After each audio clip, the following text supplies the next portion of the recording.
Bonjour à tous, je vais vous parler de la fonction logistique et de son usage en intelligence artificielle. Et je vais illustrer tout ça par un cas concret. Imaginons que nous voulions choisir entre deux alternatives, échec ou réussite, dans le cadre d'une perte de poids de 5 kg en 2 mois.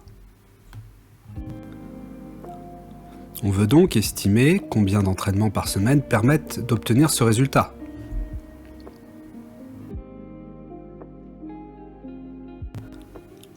Soyons bien clairs, notre objectif n'est pas de déterminer la perte de poids en fonction du nombre d'entraînements. Notre objectif est de savoir si le challenge a été accompli.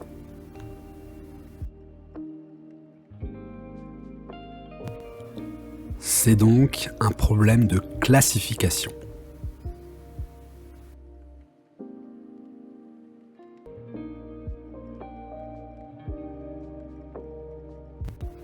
Nous parlons bien de classification, mais nous ne voulons pas d'une alternative binaire, qui serait illustrée par la fonction échelon. Nous voulons une fonction qui soit similaire à la fonction échelon, tout en restant continue.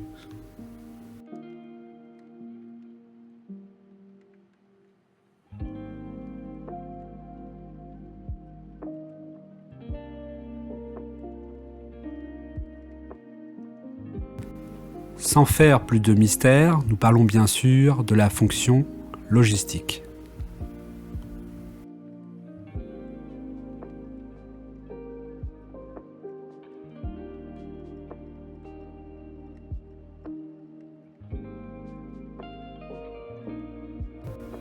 La fonction logistique a différentes propriétés intéressantes. Elle se situe entre 0 et 1 comme une probabilité. Elle peut être aussi vue comme une fonction de classification si on la munit de seuils. Les paramètres A et B vont contrôler la manière dont la fonction passe de 0 à 1. Ces paramètres contrôlent respectivement pour A la pente de transition entre 0 et 1 et pour B, cela représente la translation de la fonction logistique. Nous faisons deux hypothèses. La première est que la fonction logistique représente une distribution de probabilité. La deuxième hypothèse est que la fonction logistique est une bonne approximation de la vraie distribution de probabilité.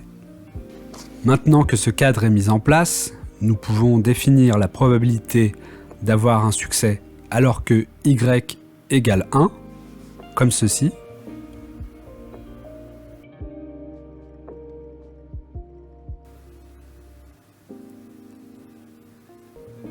Et la probabilité d'avoir un échec alors que y égale 0, comme cela.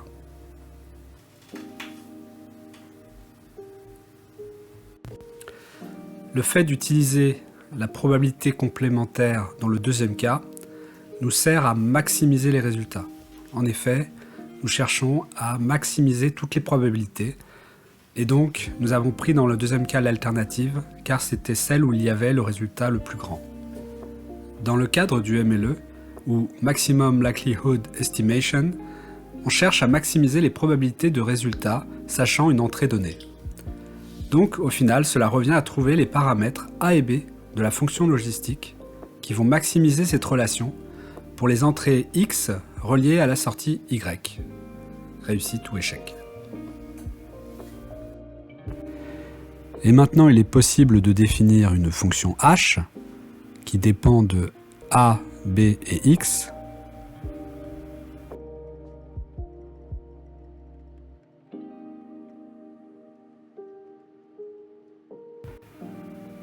Elle nous permet une réécriture générale sous la forme suivante.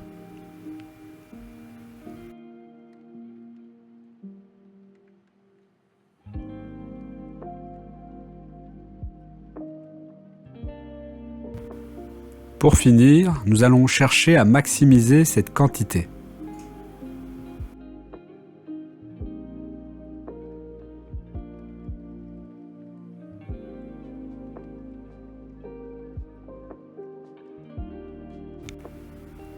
Ce produit est appelé le MLE pour Maximum Likelihood Estimation.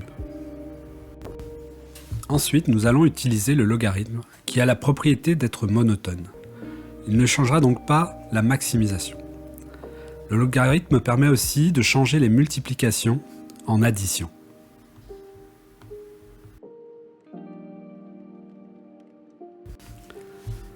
La division par n permet de normaliser et ne change pas non plus la maximisation.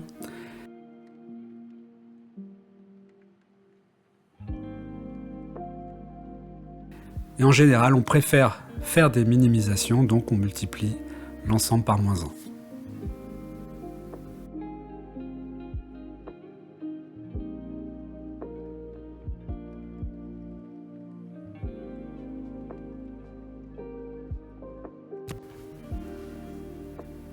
Cette équation s'appelle la Binary Cross Entropy. Nous venons de voir comment on l'obtient. Pour aller un peu plus loin, nous pouvons nous intéresser au cas à plusieurs classes. Et pour ceci, on utilise une fonction qui s'appelle le softmax.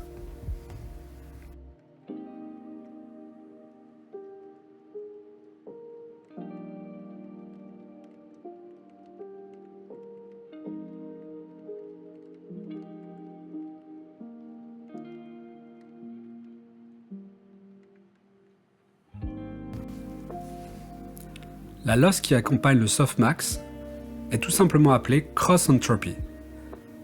Elle est utilisée pour n classes.